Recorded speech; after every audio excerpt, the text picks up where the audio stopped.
Depois de muitas reclamações, depois de alguns acidentes que aconteceram, as pessoas começaram a se manifestar sobre a regulamentação do uso de patinetes e também ciclomotores. Nunca teve um regramento, mas agora, logo em seguida, depois que a prefeita Juliana Pavan tomou posse, ela mandou ao Legislativo um projeto de lei para regulamentar. E agora, uma vez aprovado, sancionado esse projeto, a lei já está em vigor. Para falar sobre os detalhes desse projeto que regulamenta a utilização, os locais onde eles podem circular e também até multas, para falar sobre isso, nós convidamos o Procurador-Geral do município de Balneário Camboriú, Dr. Diego Montebeller, para trazer esses esclarecimentos para vocês. Inclusive, nesse momento, tem muita gente que está acompanhando o TVC News e que tem o seu patinete e que tem também o seu ciclomotor. Então, fique atento, porque a partir de agora você vai saber tudo o que pode fazer, o que não pode, onde dá para andar e onde também não dá para andar. Dr. Diego Montebeller, boa tarde, é um prazer te receber.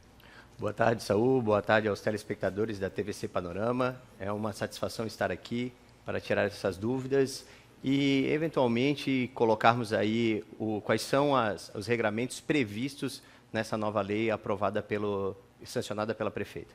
Vamos lá, então. Vamos começar a falar dos patinetes. Os patinetes que são em número maior, são menores. Eu queria que o senhor falasse exatamente o que diz essa lei e o que já está valendo. Perfeito, Saul. Os patinetes, eles se classificam como autopropelidos e, pela determinação agora da nova lei municipal, eles devem trafegar pelas ciclofaixas, onde elas não existam, pelo acostamento e, caso não há acostamento, pelo bordo direito da pista. Os autopropelidos, os patinetes, né, também não podem circular na calçada, né, isso é vedado, e para transferência de uma faixa para outra, deve-se descer do patinete e empurrar pela faixa de pedestres. Se tiver que trafegar pela calçada, é descer dele e empurrar. Como é a mesma regra para as bicicletas. Certo. Quando o senhor fala o bordo, o senhor está falando rente ao meio-fio, seria isso? Perfeito. Rente ao meio-fio ao lado direito. Certo. Se acontecer de o cidadão trafegar justamente onde não pode, que é na calçada, que está muito comum hoje se ver os patinetes, os autopropelidos nas calçadas, o que pode acontecer com o condutor? Nesse momento inicial, está sendo feita uma campanha de educação, que ela deve ter aí seu prazo de 30, prorrogável por mais 30 dias, um prazo de 60 dias, a fim de fazer uma educação no trânsito, né, demonstrando para quem utiliza esse tipo de equipamento como que deve ser dentro do território municipal. Caso ele venha a desrespeitar essas regras após esse prazo de educação, aí sim será retido e tomadas as providências previstas no Código de Trânsito Brasileiro. Bom, então as abordagens que a gente tem visto nas redes sociais do pessoal da Guarda Municipal e também da BC Trânsito é uma campanha de orientação. Essa campanha vai até quando? Perfeito. Essa é a campanha de orientação em relação, e deixar bem claro, aos autopropelidos, patinetes. Correto? Essa campanha deve durar aí, como eu mesmo falei, por 30 a 60 dias. A ideia é educar o cidadão para que ele não infrinja as leis e não haja necessidade da aplicação da multa, né? Já em relação aos ciclomotores, já havia um regramento em específico que está sendo, sim, colocado em prática. Certo. Vamos continuar aqui nos patinetes. O caso do menor que dirige patinete é permitido, não é permitido? O que diz a lei? Veja bem, Saul, essa é uma questão de competência. O município ele tem competência para disciplinar a utilização das vias municipais por autopropelidos e por ciclomotores. A questão de idade é uma competência federal fixada através do Código de Trânsito Brasileiro. Então, nós temos que deixar bem claro o que compete ao município e o que compete à União legislar. Então, nesse sentido, o patinete ele pode ser utilizado, sim, por menores de 18 anos, sem problema, desde que haja o cumprimento das regras, né? Aí é os pais que, assim, cederem o veículo para seus filhos, né, os patinetes para seus filhos, devem, sim, orientá-los e educá-los como a utilização de uma bicicleta, né? É a mesma regra. Entendeu? Como eu sair com uma bicicleta ou eu sair com um patinete, são regras que eu tenho que seguir. Ou seja, eu não posso ficar trafegando contrário ao sentido da via, né? Eu tenho que estar atento quando eu for passar a uma faixa de pedestre. Se eu estou na ciclofaixa, eu tenho que parar, deixar o pedestre passar e assim por diante. Bom, vamos falar então agora dos ciclomotores, que é um pouco maior, tem uma potência maior, chega a uma velocidade maior. Os ciclomotores, o que está valendo? Bom, os ciclomotores, como é que eles são a classificação que é imposta pelo próprio CONTRAN? Os ciclomotores, eles possuem mais de 1,30 m entre eixos, entre uma roda e outra, a largura acima de 70 centímetros e eles desenvolvem velocidade acima de 32 km por hora até 50 km por hora. Esse tipo de veículo, de ciclomotor, ele deve trafegar na via normal, ou seja, na via de tráfego, utilizando os equipamentos que o Código de Trânsito Brasileiro determina como iguais para uma motocicleta, quais sejam capacete, viseira e indumentária de proteção. Mas, doutora, olha, agora mesmo, hoje pela manhã, vindo da rádio aqui para a TV, a gente viu pelo menos umas 4 ou 5 pessoas sem esses equipamentos e com esses ciclomotores, né, que tem todas essas características que o senhor falou. Tal. Qual que é o seu conselho agora para a pessoa que está em casa, que tem o ciclomotor, mas ele comprou, não tinha uma regra como está tendo a partir de agora? Saul, essa regra ela já havia, né, e ela está sendo regulamentada, o que eu quero deixar sempre bem claro, nas vias de trânsito municipal, que compete ao município legislar em relação aos ciclomotores. Ou seja, ciclomotor não pode trafegar em ciclofaixa, não pode trafegar em sentido contrário da via, não pode trafegar em faixa de pedestres nem em calçadas. Então, o ciclomotor, o tratamento é igual ao que é dado à motocicleta. Só que o ciclomotor ele não pode trafegar em vias onde a velocidade seja superior a 50 km por hora. Por exemplo, ele não pode trafegar numa via federal, que é a BR-101, ou numa via estadual, que é uma SC-470. Certo. No caso daquela pessoa está dirigindo o ciclomotor e junto ali está uma criança, está um menor, essa condução, essas regras que são federais valem também para o menor que está ali na carona? Perfeito. O menor também deve estar equipado aí com o capacete, né? Aí a questão é o que o Código de Trânsito Brasileiro determina qual seja a idade mínima para que ele possa trafegar como caroneiro, utilizando o capacete, o óculos de proteção, né? A viseira e também a indumentária de proteção. Olha, doutor Diego, são muitas perguntas. Primeiro, vai ter que ter CNH, a pessoa que for comprar a partir de agora um desses ciclomotores. Segundo, vai pagar IPVA, vai ter emplacamento. Eu gostaria que o senhor falasse sobre isso. Sim. Sim, as pessoas que forem adquirir, obviamente, como você vai adquirir um carro? Eles não vão exigir que você tenha habilitação, mas sim, para a direção, você obrigatoriamente tem que ter habilitação, né? E isso vai ser exigido, esses veículos vão ter que ser emplacados, esses ciclomotores. De setembro de 2023 para cá, há uma obrigatoriedade de todos serem emplacados. Os que foram fabricados antes de setembro de 2023 têm até o prazo de 31 de dezembro de 2025 para que sejam emplacados. E sim, haverá uma cobrança, inclusive, em relação à IPVA. Olha, doutor Diego, muito obrigado pela sua presença aqui no TVC News para trazer esses esclarecimentos que estão realmente sendo muito falados. Era necessário, aconteceu. Parabéns, dê parabéns à prefeita Juliana, parabéns aos vereadores que também aprovaram esse projeto e agora vamos cumprir o que diz a lei. Muito obrigado pela sua presença. Obrigado, uma boa tarde, saúde, estamos sempre aqui à disposição. Muito bem, Camboriú está fazendo uma grande campanha sobre saúde mental. Acompanhe. Agora são 12h e 25 minutos, 12h e 25. Essa nossa entrevista aqui com o Dr. Diego Montebeller realmente é muito importante. Importante que todas as pessoas que têm seus ciclomotores, que têm seus patinetes, saibam exatamente como é o regramento. O site da TVC Panorama traz de forma detalhada, inclusive com os valores de multas. E essas multas não são municipais, são multas federais. É um regramento federal, a prefeitura simplesmente agora está adotando essas medidas para quem trafega aqui nas vias de Balneário Camboriú. Agora sim, vamos acompanhar a matéria sobre o Janeiro Branco.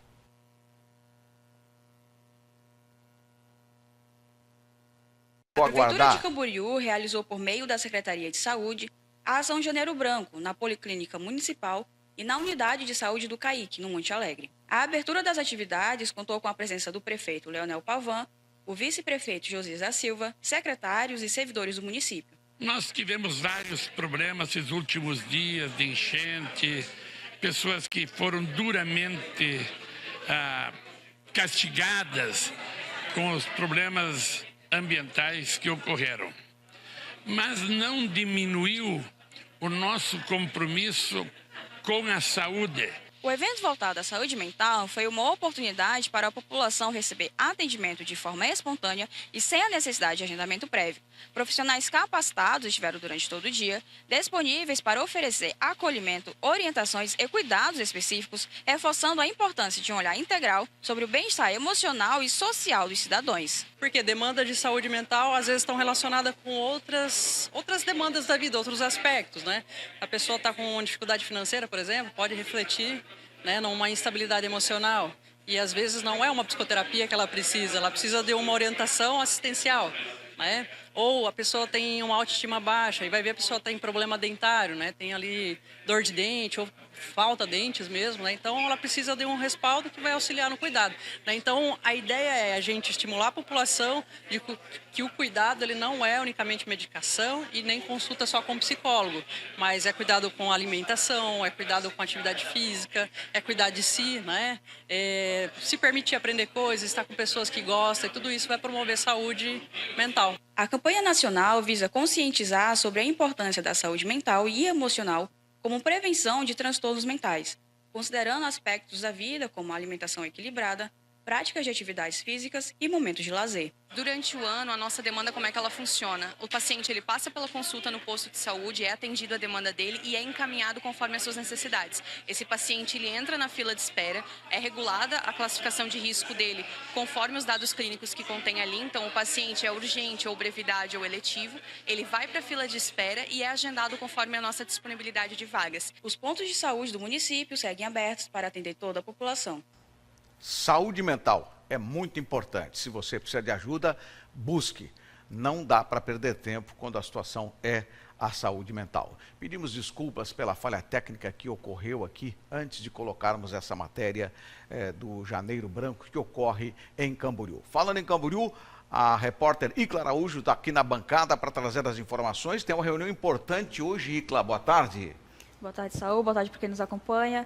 É isso, hoje à tarde, né, tem aí uma parceria junto com Balneário Camboriú, que estão aí se unindo no projeto para limpar o rio Camboriú a partir do mês que vem, né? Um projeto que vai unir não só os poderes públicos, mas também a população, também empresários, nessa união para poder limpar o rio Camboriú e melhorar a qualidade de vida, né, Saúl? A gente sabe que nas últimas semanas, né, a gente teve aí problemas com as chuvas, encheu, teve problema todo na cidade. Essa também, a sujeira, né, dentro dos rios também é uma coisa que agrava bastante esse tipo de situação.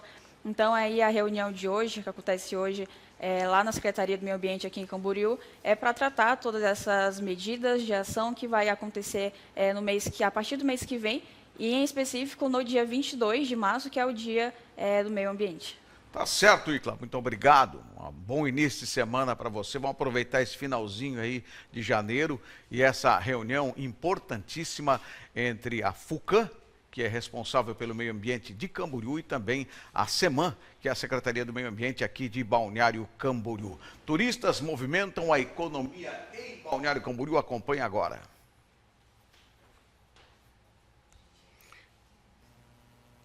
O número de turistas argentinos em Balneário Camboriú cresceu de forma expressiva no início deste ano. Entre os dias 1º e 13 de janeiro, a cidade recebeu 5.884 passageiros vindos da Argentina, um aumento de cerca de 163% em comparação ao mesmo período de 2024, quando 2.236 visitantes argentinos chegaram ao município. Houve a percepção também de um aumento de turistas catarinenses, gaúchos, paulistas, paranaenses e até mesmo os turistas vindo da Europa, do Paraguai, do Chile e do Uruguai. Foram registrados 19.488 passageiros em ônibus de turismo, um aumento de 11,99% em relação aos 17.400 visitantes no mesmo período em 2024, aqui em Balneário Camboriú. Elas vieram do Paraguai. A minha irmã, que está aqui do ladinho, meio tímida, eu estou vendo ela depois de 10 anos. E eu conheci também os meus sobrinhos que nasceram lá, sem eu estar lá. Então, para mim, foi muito bom eles conseguirem ter vindo. As crianças falavam, vamos para o Rio, mas era o mar, que lá no Paraguai não tem mar, né? Então, eles foram lá, brincaram um monte. A minha irmã também conheceu o mar. A minha mãe já vem todo ano, né? Mas foi bom para eles também. Estão indo felizes, eu acho. Depois de ter me visto e tal, acho que dá para falar que estão bem também. A expectativa é eles voltarem, né? Venha de novo, passar a virada aqui de novo e visitar o tio, né? Os turistas argentinos que escolheram Santa Catarina para passar a temporada de verão contribuíram para impulsionar as vendas no setor de alimentação. Segundo uma pesquisa da Associação Brasileira de Bares e Restaurantes, 39,2% dos entrevistados registraram um movimento maior do que na temporada passada. Olha, os gringos estão na área e estão trazendo dinheiro aqui para o nosso comércio local, e isso é muito bom.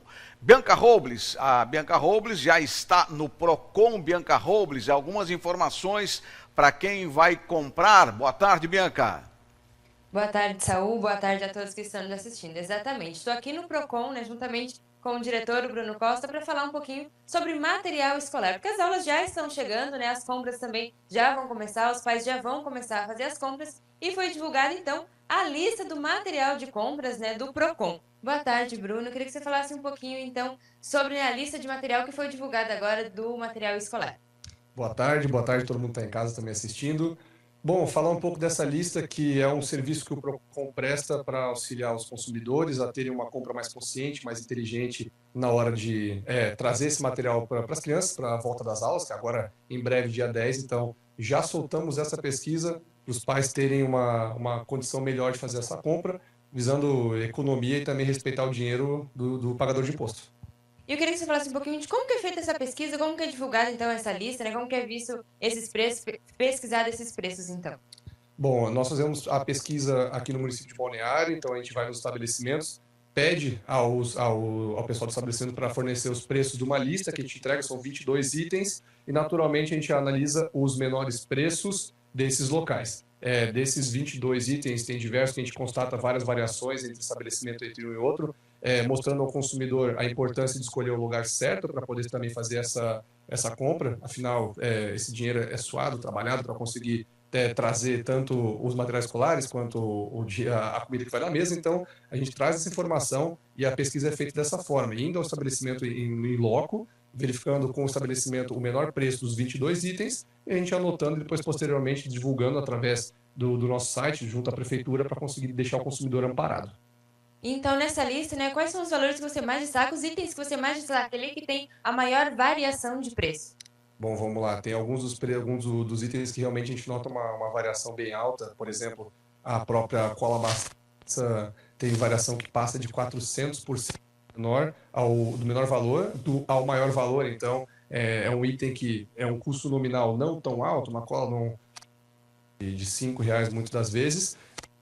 Somando essas ações, no final das contas, a gente faz uma economia de 200% em média. Esse dado está na nossa planilha para o consumidor poder acompanhar, e a gente pode citar exemplos também, preto, caneta que é muito utilizada, ela também teve uma variação passando dos 400%, e são itens que são de muito consumo, todo ano tem que ser comprados novamente porque acabam, porque quebram, enfim, e com essa variação alta, então toda vez o consumidor, se não se atentar onde está sendo comprado, pode ser prejudicado e comprar um produto muito mais caro, ao invés de comprar um produto mais barato se tivesse, por exemplo, olhado a nossa lista do Procon. Por isso a importância. E a gente sabe também que muitas pessoas eles preferem fazer compra online, né? Então existem ali algumas dicas também para quem vai fazer essas compras online ou até mesmo presencialmente? Bom, vamos lá. Dicas sobre compras online. Uma que a gente costuma sempre fazer é ficar atento a prazo de entrega. Essa aí é super importante porque as aulas, a título de exemplo, voltando agora, é do dia 10 de fevereiro, se deixar para comprar numa loja online muito próximo da data, pode após o início das aulas e a criança ficar sem o material para comprar. Então, se atentar ao prazo de entrega é uma dica muito boa. E também tem outras fora também, não só para compras online, como, por exemplo, o fato de analisar as compras do ano anterior, verificar o que ainda tem como ser utilizado, para naturalmente, em duplicidade agora, gastar dinheiro, também reaproveitar e não consumir em excesso, também é uma dica muito boa.